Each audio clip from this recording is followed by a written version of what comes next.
Mike's Daily Podcast. I came up with the name Memphis for the last show. I thought that was fitting. It's a sad place to remember on the anniversary yesterday, but yet it was ground zero for a lot of the things that changed this country. I'm Mike Matthews. Welcome to today's show. It's episode 1597. We are almost there. Mike's Daily Podcast. To 1600. And I want to thank you, even if you are a Russian bot. Mike's Daily Podcast. Thanks for listening to the show today, and I am so happy it's Thursday because I have so much that I have to say. Because I'm supposed to tease what I want to talk about in the rest of the show. That's according to consultants that think they know better. Oh, God. The people that... Mike's Daily Podcast. Hey, we'll tease what... Well, it's the old rule of tell them what you're going to tell them, then tell them what you told them. Mike's That's just Daily the most boring Podcast. strategy. Yeah! But Mike, it makes sense. It's logical. No, it's boring. It's because it tells you, it says, I'm going to be completely predictable. I'm going to do this, then tell you what this is, and then I'm going to say what this was and talk about what that was. And that's that. And then maybe you'll say, what was that all about? Look who just walked in. Oh, wait, he's still sleeping. Hold on. Still sleeping. Wow, how long will he sleep for? Good God, he sleeps a long time. All right, Madam Rutabaga, you can talk. Hello, Michael Matthew. It's Madam Rutabaga. Oh, he woke up. Yes, the described person just woke up. Look who else walked in. Hello there, Mike. This is Valentino, the parking attendant. And this is Bison Bentley. Do you know that? Mike, predictability is an important thing there. People like it, and they like it when things are predictable. I had no idea that was gonna play there. Neither did I. Do you know that? Yes, it was. It took us off guard. We were unawares, which I think we actually used as the name of a podcast one time, unawares. But I think today we'll go with predictability, because that's what this show is about, predictability, isn't it? No? And here's today's podcast picture. Oh, I'm going to eat cookie. I'm taking a breather. Sorry. All right, I think I'm okay now. That's what she like. Oh, my. On a podcast, is it for to be a... Gesundheit. Thank you. Where were we? Oh, yeah, we saw Bob yesterday. As I drink a little bit of my Matthews Chino, which you can get here at Café Anyway. So good. So robust. And full of coffee and ice. And Europeans don't like that combination. But yes, I saw Bob. And Bob is a former drummer of a band. He creates music. He has gone through and remastered everything that he has performed in the past several decades. And he's a one-man machine. And people should hail his name from the mountaintops and say Bob, which I have just done as I was coughing up a lung.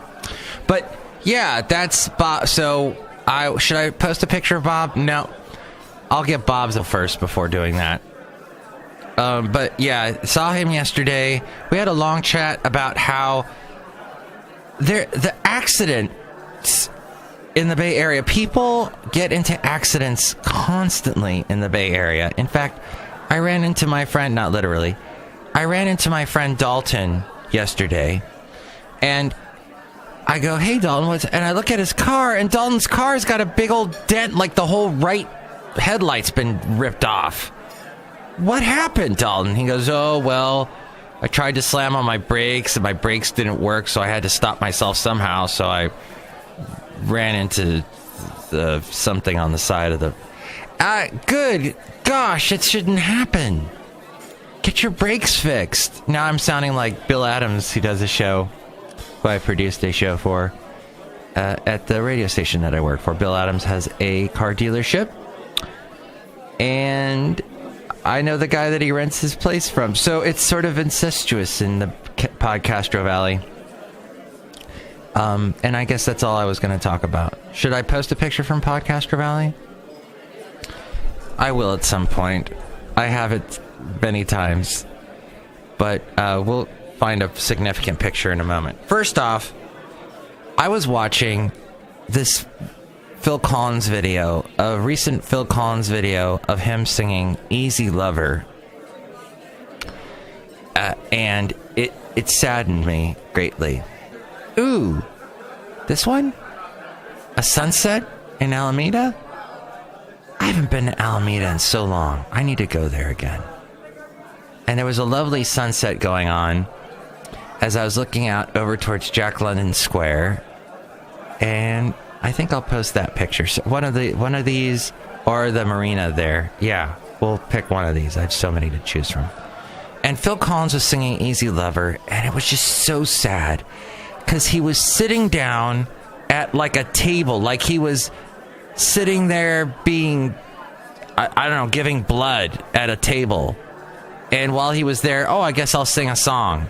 And he can't sing the high notes anymore. He looks like he's in such pain when he's singing. Stop touring, Phil. You're done. We love you. We loved your music. We loved some of it was crap, but we loved some of your Genesis stuff. That was awesome, but it's done. Don't. I don't like my rock stars sitting down while they're singing. Oh, but Mike, they get to keep touring. They get to keep singing for the fans, and it's the way of... No! They're supposed to be standing. They're supposed to be standing and doing cool things with the mic stand and throwing it around and doing the Steve Tyler thing. That's what they're supposed to do. They're supposed to dance. They're supposed to James Brown it up. They're supposed to have a great time up on stage and get us moving. That's the whole point. If you're sitting down, you're going to be like the rest of us fat butt people in the audience sitting down. No, I don't go to concerts for that. Get up! Stand up! And what's so funny is Phil Collins had a song with Genesis called Home by the Sea, where he sings in the chorus, sit down, no you won't feel a thing for the rest of your days, sit down, 'cause we will live our lives in what we tell you. Oh, let us relive our lives in what we tell you. Ken Rudin. I love him dearly. I don't know if he sits down when he does his podcast. Results on the media show no sign. But he Massachusetts communities, Eastern Iowa communities, Mid-Michigan communities. He replayed the Sinclair Broadcasting thing, where Sinclair Broadcasting had all their news people say this stupid thing that some conservative Trump kisser wrote up, said, okay, I pay your paychecks, all you anchors. You have to read this. We are extremely proud of the quality, balanced journalism that CBS 4 News produces. But we are concerned about trouble. Anyway, I won't play that because it's kind of hard to understand. But yeah, so all these people had to read this verbatim thing about fake news. And it just, it drives me nuts. First off, I really hate news anchors. There are very few that I like, that I trust. For the most part, they've got a teleprompter and they just read it verbatim, and they don't. And we had a show this week called Verbatim. The show is turning into a review of other shows that I've done, and it's predictable. There's no unpredictability, and I know some people don't want predictability. They just want their anchors to look good and to sound good and to just say what they're not really listening to them anyway. But I'm so glad whoever it was that put that on YouTube did that, because it just exposes what crap Sinclair Broadcasting is. Find out who is your Sinclair broadcaster in your area and do not watch them. Do not watch them. Make sure you ban them from your TV. Delete them from that thing that your television does where it, hey, well, let's see all the channels that you have. Delete them. Don't ever watch their Sinclair Broadcasting. They're horrible. Do you know that Walmart, speaking of Sinclair Broadcasting, which I guess they're sort of the Walmart of television news, or Fox News is that maybe, but Walmart is going to carry Narcan soon. That thing that helps you when you're ODing or what, I don't know what it does exactly, but I thought that was interesting because before you used to only be able to get that at your doctor's, but Walmart's going to get that. Crazy. And Saudi Arabia is doing all kinds of stuff. As I was watching Wall Street Journal, they were talking on their video page. Oh, I'm sorry. I'm having all kinds of issues today. And this Kleenex is turning into my savior. Saudi Arabia, the young prince there is doing all kinds of stuff, trying to break down walls and open up Saudi Arabia to technology, and they're having Snapchat, and that's all I have with that story. I just have bits and pieces of that. Thank you for listening to this show today. It's a bit all over the place. Oh, I did want to mention, in the wonderful Time magazine, this was, I think, from 2 years ago, it totally was kissing the rump of Harvey Weinstein. And it mentions here, Harvey Weinstein would love to talk about Finding Neverland, the new musical that marks his first venture into full-scale Broadway producing. But first he has some image work to do. The press perpetuates a myth, says Weinstein, the independent movie kingpin, known as much for his volatile temperament as for films such as Pulp Fiction, Good Will Hunting, and The English Patient. The mistaken idea of what I do is that I'm a cigar-smoking mogul. I've never smoked a cigar in my life. No cigar, but close. Walking through his offices in downtown Manhattan, Weinstein has the defiantly rumpled look, a scruffy stubble of beard, a white dress shirt that looks as if it's never been tucked in, of a man who doesn't plan by anyone else's rules. As the founder, with his brother Bob, of Miramax Films, and later, after separating from Disney, which bought Miramax in 1993, the Weinstein Company, he's known as a passionate, hands-on producer and aggressive marketer of his wares, and a man you don't want to cross. Controversy seems to dog him. Police are investigating an Italian model's claim that Weinstein groped her in his offices on March 27th. Weinstein denies it, and no charges have been filed. Of course, now we know the whole story. She couldn't file charges because he freaking has everyone under his thumb. He had the courts rigged. He used every system. He dumped so much money into lawyers and his legal team, and people in his company were defending his disgusting habits of using women, of shaming them.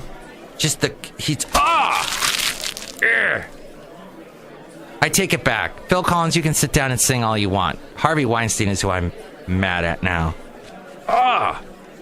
I know that's sort of a late gripe, but I read that in Time magazine, and the rest of the article is kissing his butt, and it sickened me. I'm like, Time magazine was helping out Harvey Weinstein through a lot of this, through a lot of what he was doing.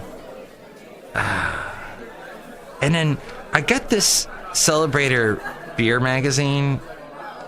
It's free. When you walk into a brewery, it's usually sitting there. It said, "Happy birthday to Facebook." That now indispensable social networking service was launched February 4th of 2004 by Mark Zuckerberg and his college roommates. It now helps billions of people to keep tabs around the globe. For beer lovers, it is nothing short of a miracle in helping us justify our alcohol to our alcoholism. Yeah, so not the best newspaper, this. The former CEO of Anheuser-Busch, August Adolphus Busch, wasn't he a character in Willy Wonka? was arrested recently after he awkwardly landed his helicopter in an Illinois business park and returned appearing too intoxicated to take off. Police said officers identified the pilot as the heir to the Bush fortune. Oh, when a Moyle walks into the room with his sacred ritual instruments steeped in Jewish significance and honed with years of handiwork, the adults could generally use a beer. A new beer from the always fastidiously appropriate Schmaltz Brewing in Clifton Park, New York, captures 4,000 years of Jewish tradition carried down from Abraham to John Stewart and offers up the perfect bubbly bomb to soothe the bubbles and other... Oh, the booblet... I don't know how to say that. My Yiddish isn't very good. And other bystanders and sanctify such a precious moment. Well, if you're destined for a session with a circumcision, new word, session ale might be perfect for you. Okay, there was... Whoa, my nose. It is not as clear a nasal passage as this guy's that was snoring earlier. His is much clearer. So that was in it.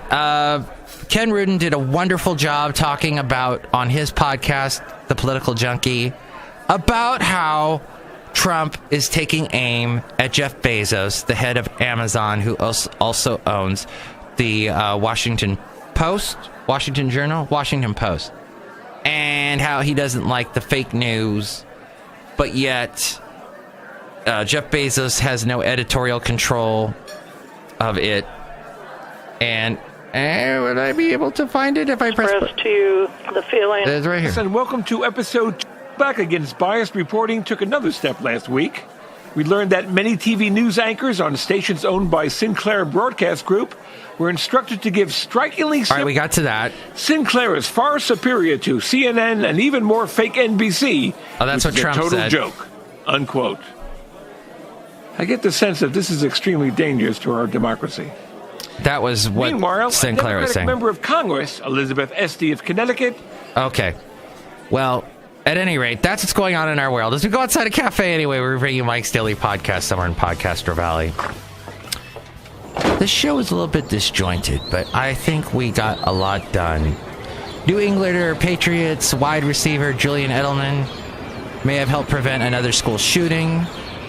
The story evolves around his disturbing comments someone typed on one of Edelman's Instagram posts saying that they were going to shoot up a school. Watch the news. The comment was brought to Edelman's attention by another reader who direct messaged him saying, dude, there is a kid in your comment section saying he's going to shoot up a school.